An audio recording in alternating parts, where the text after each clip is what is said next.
Terima kasih Pak Ketua, pimpinan Komisi 3 yang saya hormati, anggota Komisi 3 yang saya hormati, Pak Mahfud, Kompolnas, Komnas HAM, LPSK yang saya hormati, yang kami banggakan. Terima kasih atas kedatangannya, atas undangan DPR. DPR itu tidak diam, Pak Mahfud. Dari awal sudah bekerja, tapi kami bekerja itu dalam keheningan, dengan spirit penghormatan antar lembaga. Baik buruknya Polri adalah baik buruknya Komisi 3 juga, baik buruknya bangsa ini. Kita tidak genit dan kita tidak berusaha untuk membuat kegaduhan baru yang tidak penting. Nah, padahal baru 3 hari itu pimpinan Komisi 3, Pak Bambang Pacul, sudah mengatakan ada kejanggalan dari kasus ini. Ini coba kalau kita mau cerna ya, DPR itu diam atau tidak. Karena masanya reses, kita katakan lagi, kami akan panggil Kapolri. Begitu buka masa sidang, dan kita buktikan Rabu kita panggil. DPR tidak bisa bekerja atas dasar tekanan publik semata. Ini penting sekali. Kalau atas dasar tekanan publik semata, kita ini lembaga yang populis, Pak. Makanya DPR sering dihujat karena DPR tidak populis. Kami berusaha untuk mencari jalan yang terbaik. Belum tentu menyenangkan banyak pihak termasuk juga publik. Kita tidak juga akan merubah tatanan. Karena begitu kita katakan ini harus kita cermati betul. Jutaan kasus yang sama akan menuntut perlakuan yang sama oleh DPR. Ini penting yang untuk disampaikan sama teman-teman ini. Bukannya kita diam kok. Nanti dibilang kalau begini semuanya dong minta seperti itu. Kita tidak diam. Kita juga kerja dalam konteks pengawasan di masa reses, Pak Mahfud. Kami juga memantau betul bagaimana mitra-mitra kami, ada Komnas HAM, LPSK, Kompolnas, Itsus maupun juga tim Sus Polri bekerja. Yang tidak dan yang menyimpang pun kita tegur informal, ya. Karena kita tidak ingin memperunyam lagi. Kami tidak mau genit, bukannya kita diam. Nah, saya menarik, saya sangat hormati Pak Mahfud. Ini senior, tokoh idola saya, ya. Pak Mahfud, tapi kita juga ingin menggali di Kompolnas ini, ketuanya Pak Mahfud ya? Ya. Wakil ketuanya siapa, Pak? Wakil ketuanya Pak Tito dan Pak Yasona. Pak Tito, Pak ya? Pak Tito itu Mendagri yang dulunya Kapolri, Pak ya? Iya. Oke, ini saya ingin ini, Pak. Nah, sekretariatnya siapa? Ini Pak Beni Mamoto. Sekretaris Pak Beni Mamoto, Ketua Harian. Ya, saya hanya mau gambarkan ini. Kalau saya belajar dari Pak Mahfud, melontarkan itu tafsirnya nanti akan panjang, Pak. Jadi ada 3 orang itu, Pak ya. Belajar ini, Pak, nggak usah saya perdalam lagi. Ada yang namanya disebut-sebut tadi masih diam, Pak ya, kecuali Pak Beni Mamoto ya, ngomongnya kenceng tapi salah. Kemudian saya bicara, Pak Mahfud, bicara mengenai bagaimana kita tertib bernegara. Pasal 2 Perpres 17/2011 dalam melaksanakan tugas, Kompolnas itu berpedoman pada prinsip tata pemerintahan yang baik, Pak. Menjalankan fungsi pengawasan fungsional terhadap kinerja Polri, Pak ya. Ini kinerja Polri. Saya nggak tahu nanti pembunuhan itu bagian dari pengawasan kinerja atau individu Polri. Nanti kita bisa ditafsirkan. Jadi ini juga penting, Pak. Pengawasan Polri lagi bertugas menyimpang atau ada individu polisi di luar institusi Polri melakukan kegiatan menyimpang. Nah, uniknya lagi, Pak, terbit alasan hukumnya Kompolnas, ya. Ini kita belum bicara kewenangannya. Terbitnya itu ya pada saat melakukan pemantauan maupun penilaian kinerja, itu kapan, Pak? Apabila organ di Polri berjalan tidak efektif, atau setiap saat bisa? Karena di pasal 789 mengatakan kalau irwasumnya nggak jalan bisa dilakukan pemeriksaan ulang. Tidak langsung dilakukan oleh Kompolnas. Tapi itu bagian dari pengayaan lah. Saya melihat Pak Mahfud ini memberikan pengayaan kepada kita semua. Tapi ada beberapa, Prof, ya, pasal 13 mengatakan ya, wajib menjaga kerahasiaan keterangan. Ini penting, Pak. Wajib menjaga kerahasiaan keterangan. Tapi saya melihat Pak Mahfud ini lebih menimbang manfaat daripada mudarat. Positif saya, Pak. Pak Mahfud, setiap ucapan Bapak penuh makna. Saya belajar banyak, Pak. Berhubungan sama Bapak itu anugerah, saya katakan demikian. Ya. Setiap ucapannya fenomenal. Uniknya lagi, Pak, akurat. Uniknya lagi berlanjut. Uniknya lagi terbukti semua.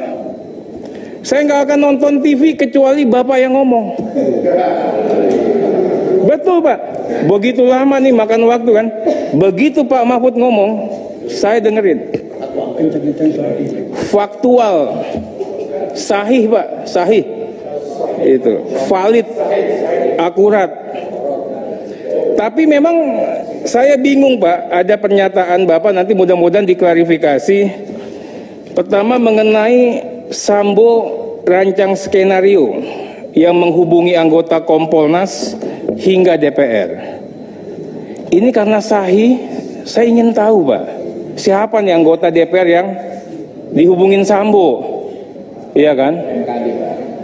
Kemudian yang kedua, akan ada tersangka baru disangkakan Pak Habibur Rahman.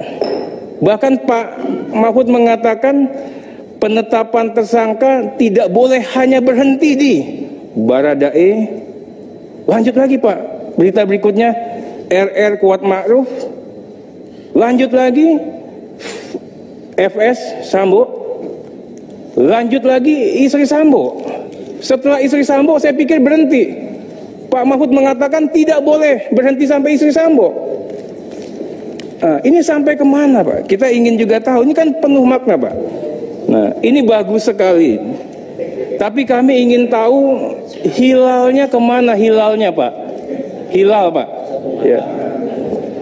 Nah, Bapak mengatakan, Pak, tersangka itu bisa jadi berasal dari puluhan anggota Polri yang tengah diperiksa. Ini setelah istri Sambo, Pak. Pertanyaannya, apakah ini justifikasi? Ini perintah Bapak, karena kan antara Kompolnas tadi Bapak mengatakan saya juga Menko Polhukam.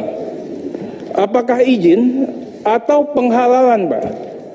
Ini kan juga kita juga butuh nanti keterangan. Berikutnya mengenai kerajaan Sambo, Pak. Sangat berkuasa seperti Mabes dalam Mabes. Layaknya kerajaan di internal Mabes. Seperti sub Mabes. Saya ingin tanyakan, Pak. Ini kaitan sama tugas Kompolnas.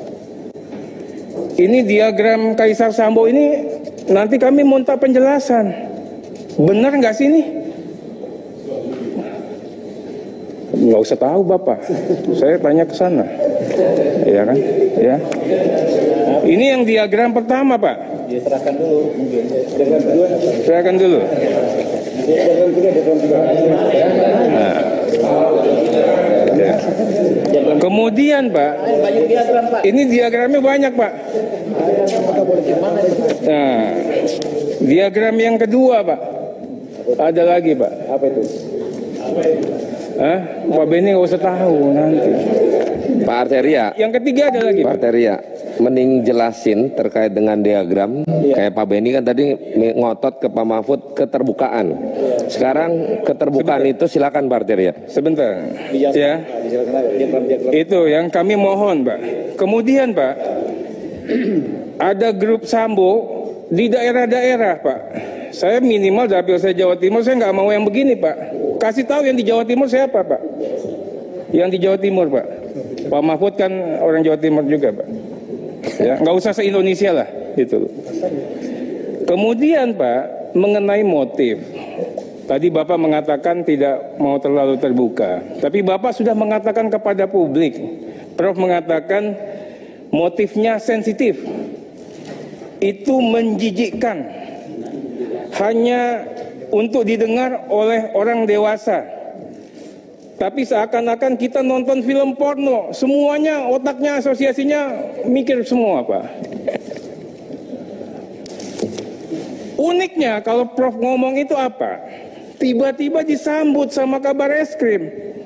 Pak Agus ngomong, ya untuk menjaga perasaan para pihak, biarlah menjadi konsumsi penyidik. Wah, indah ceritanya. Tapi sedetik setelah itu ada lagi isu yang namanya LGBT. Makin bingung. Setelah itu lagi nanti otopsi dubur. Nah, ini yang saya katakan ini juga perlu, Pak. Saya sih selalu meyakini, Pak, yang saya ikuti pemberitaan-pemberitaan daripada Prof. Tapi memang ini juga harus ada hilalnya lagi.